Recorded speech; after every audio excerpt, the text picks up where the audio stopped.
Hi friends, welcome to Hollywood zone. நீண்ட நாட்களுக்கு பிறகு கவுண்டமணி கதையின் நாயகனாக அரசியல்வாதியாக களமிறங்கியிருப்பார்.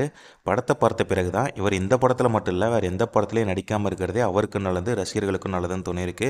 அது ஏன் அப்படி சொல்கிறேன்னா, இந்த வீடியோ ஃபுல்லாக பார்த்து தெரிஞ்சுக்கங்க. வாங்க வீடியோக்குள்ளே போகலாம். இந்த படத்தோட தயாரிப்பு யாருன்னு பார்த்தீங்கன்னா சினிகிராஃப் ப்ரொடக்ஷன். இயக்கம் சாய் ராஜகோபால். நடிகர்கள் கவுண்டமணி, யோகி பாபு, ரவி மரியா, சுந்தர், மொட்டா ராஜேந்திரன், சிங்கமுத்து, சித்ரா லக்ஷ்மன், வையாபுரி, முத்துக்கால, கூல் சுரேஷ், சென்ராயன், இவங்க எல்லாரும் நடிச்சிருக்காங்க.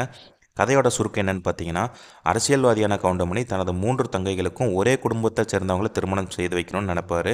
ஆனால் அவர்களின் சகோதரிகள் தங்களுக்கு பிடித்த 3 பேரை ஒரே குடும்பம் என சொல்லி பொண்ணு கேட்க வர சொல்லுவாங்க.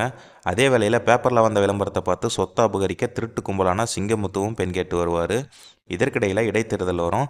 தேர்தலில் கட்சி சார்பாக நிற்க அவருக்கு சீட்டு கொடுக்க மாட்டாங்க. கவுண்டமணி சுயேட்சையாக போட்டியிடுவார். கட்சி சார்பாக யோகி பாபுவை வேட்பாளராக நிறுத்துவாங்க. அதோட ஆளுங்கட்சி அமைச்சரான சுந்தர் தன் அரசியல் எதிரியான கவுண்டமணியை தோற்கடிக்க ரவி மரியாவை வேட்பாளராக நிறுத்துவாங்க. பரபரப்பான இந்த தேர்தலில் வெற்றி பெறுவது யார், தங்கைகளுக்கு நினைத்தபடி கல்யாணம் பண்ணாரா இல்லையா, அப்படிங்கிறதான் இந்த படத்தோட மீதி கதை. படம் எப்படி இருக்குன்னா, நீண்ட நாட்களுக்கு பிறகு நடிக்க வந்த கவுண்டமணி இந்த படத்தில் நடிக்காமையே இருந்திருக்கலாம் அப்படிங்கிறது தான் மக்களோட பெரும்பான்மையான கருத்தாக இருக்குது. எதிர்க்கட்சி வேட்பாளராக தேர்தலில் நின்று ஒரே ஒரு ஓட்டம் மட்டும் வாங்கியிருப்பார். அதனால தான் ஒத்த ஓட்டு முத்தையான்னு அரசியல் அடைமொழியோட கூப்பிடுவாங்க. அதுதான் இந்த படத்தோட பேரும். பழையபடி பஞ்ச வசனங்களை பேசினாலும் இந்த படத்தில் எதுவுமே எடுபடலை. இந்த வயதில் அவருக்கு ஆக்ஷன் காட்சி வேறு வச்சுருக்காரு இயக்குனர். தமிழ் சினிமாவில் உள்ள அத்தனை காமெடி நடிகர்கள் இருந்தும் நகைச்சுவைக்கு வழி இல்லை. இந்த படத்தில் காமெடி எடுமடவாமல் போனது தான் பெரிய ஏமாற்றமாக இருக்குது மக்களுக்கு.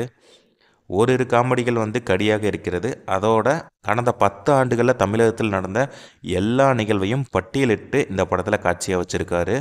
திராவிட கட்சி முதல்ல தேசிய கட்சி வரைக்கும், நேற்று ஆரம்பித்த விஜய் கட்சி வரைக்கும் எல்லாத்தையும் கொண்டு வந்துட்டார்.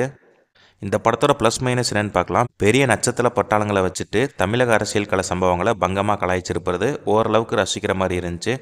அதுபோக திரைக்கதையும் காட்சிகளும் பொறுமையாக சோதிக்க ஆரம்பிச்சிருச்சு.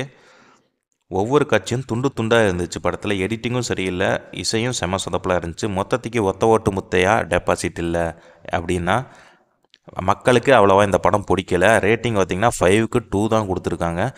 நிறையா மக்கள் கவுண்டமணியை ரசிக்கிறதுக்காக தான் இந்த படத்துக்கு போனாங்க. ஆனால் இதில் எதுவுமே எடுபடல. அத்தனை காமெடி நடிகர்கள் இருந்தும் காமெடிகள் செம சொதப்பல். ஸோ இந்த படத்தோட கருத்தை பற்றி நீங்கள் கமெண்டில் சொல்லுங்கள். தேங்க்ஸ் ஃபார் வாட்சிங்.